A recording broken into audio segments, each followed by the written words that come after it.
Hi guys. Okay, today in art we learned and talked about the artist Hundertwasser. Hundertwasser was an Australian artist who loved to use dreamlike drawing. So I thought he would be a fun one since we talked about dreamlike, topsy-turvy Mark Chagall in 2 weeks ago when we had class. I thought he would be a good one to roll into because he did a lot of the same kind of lines and designs and just a lot of cool things. Hundertwasser was not just an artist, he was an architect too. That meaning he built some super cool buildings that look just like this. And he did not like to use straight lines. He liked to use swirls and designs and lines that turned, swayed, and did all kinds of fun things. So here in the book, I'm not going to read the book because it's really long, but I'm going to show you some of the different lines and designs he liked to use. And then today, what we are going to do is we're going to draw some of the elements, the lines that Hundertwasser liked to use. So this is some of the different lines and designs and things he liked to have in. But I also want you to see, because this awesome book shows some of his architect. He actually built a building that looks this is a building he had built. And then different pillars that were on his buildings. How cool is this? So he not only took his art that he painted and put them in drawings and paintings, but he also put them in his neighborhoods because he went and he built these. He didn't just paint these buildings like that. He built the lines and the curves and things like that. So if you'd like to look him up and see more of his architect, this is Hundertwasser. So today what we are going to do is we're going to build different elements that he used in his artwork, because tomorrow we are actually going to do a Hundertwasser's inspired piece of art. So what we're going to do is I'm going to show you things. We're going to draw together some of the things that he would use in his artwork, and then tomorrow we're going to come up with an amazing drawing. Amazing because I know you guys are amazing artists. Out of some of these elements that we are going to draw today. So the first thing that we are going to draw is an onion dome. So it's kind of like a sideways smile. And then you come down and you do a sideways smile on the other side. And then you close in the bottom. Just like that. I went over too far, but that's okay. I'll just make my onion dome a little bit out to the side. Now in the middle, we're going to kind of give it like a dream-like effect. But it's onions, it has layers. So either side we're going to do the same thing. And we're going to do two more. We're going to fill that full of layers. So that's kind of an onion dome. And we call this an onion dome because it has lots of layers like an onion. Then off to the side, I'm just going to bring those down and then I bring them across. So a big long rectangle. So again, I'm showing you basic designs that he'd like to use. Now tomorrow in our artwork, we can use other pieces. We could add maybe a circle at the top. We can add a building to the bottom and add windows to our onion dome.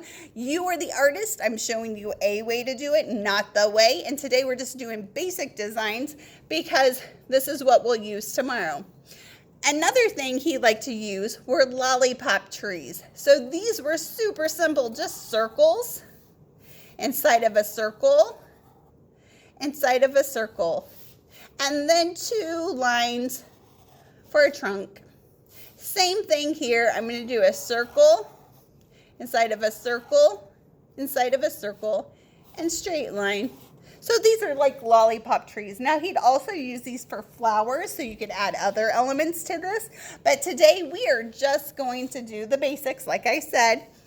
He also liked to do raindrops different. He called these raindrop teardrops. So to the side, around, and a point at top, almost kind of like you're making a circle with a point on top.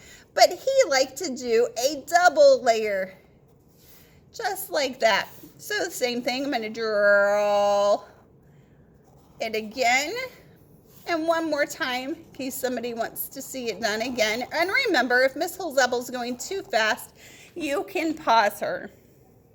Another thing he liked to have in his drawings were buildings. So I'm going to give lines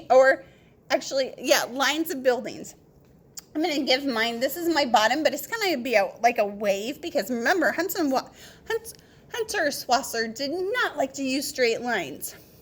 So then I'm going to do a line up, and if they're crooked, it's okay, and kind of make a rectangle, and then a triangle on top, a triangle on bottom.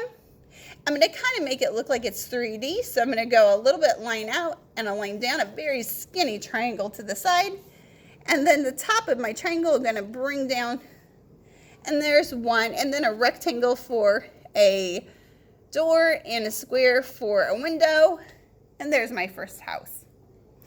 Next, I'm going to bring this over just a little bit and do another skinny rectangle, and then a little bit bigger rectangle, and then off that big rectangle I'm going to do a triangle, and then I'm going to touch the other side of my house, and then I'm going to do a window and a square, and then off to the side I'm going to just draw a straight line over, and I'm going to make these rectangles just like that.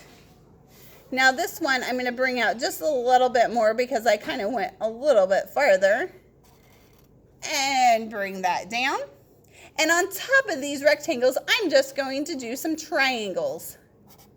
Just make this super simple, just a whole bunch of triangles. And then off to the side, I'm going to touch each of the house triangles to the other house. And then I'll give it doors and windows, doors and windows, door and a window. So rectangle and a square. And then that's my row of houses. He also liked to do wavy contour lines. So I'm going to do about 3 wavy contour lines. You could do 3 to 5.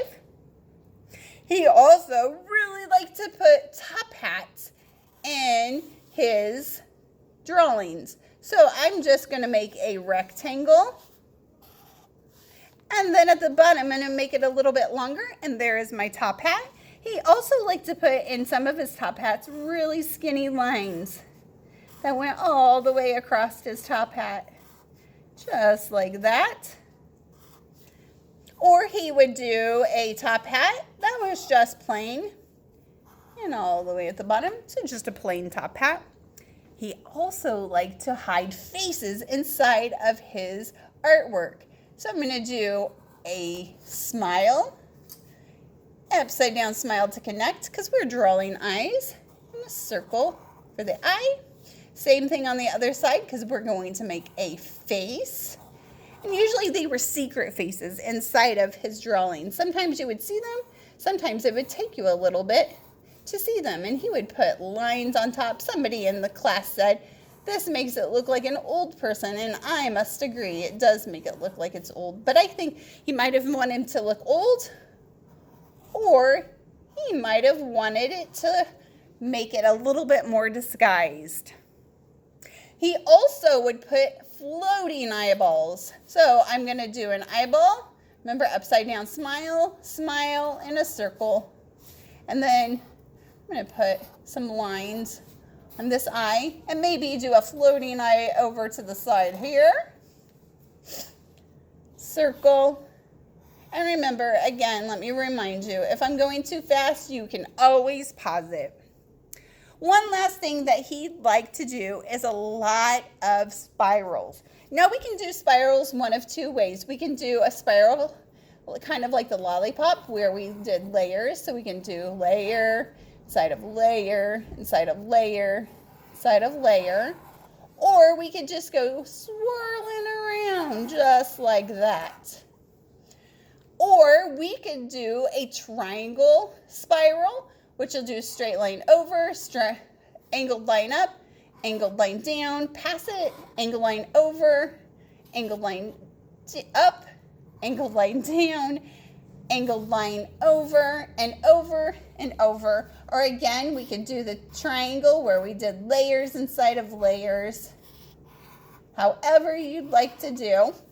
Or we could do a square, which that would be a straight line over, straight line up, straight line over, slightly down, straight line over, straight line up, straight line over, straight line down, and over again.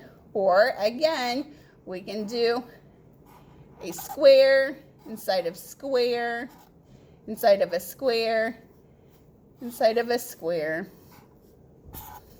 However you'd like to do. So this is the first part of the lesson. We have the elements of art that he would like to put in his pieces. So tomorrow we are going to come back and we are going to draw a element of art that, or I'm sorry, a Hundertwasser inspired piece of art. So we will use different elements here inside of our art. And I will show you an example of that tomorrow, and we will get started. Have a wonderful day. Can't wait to create with you.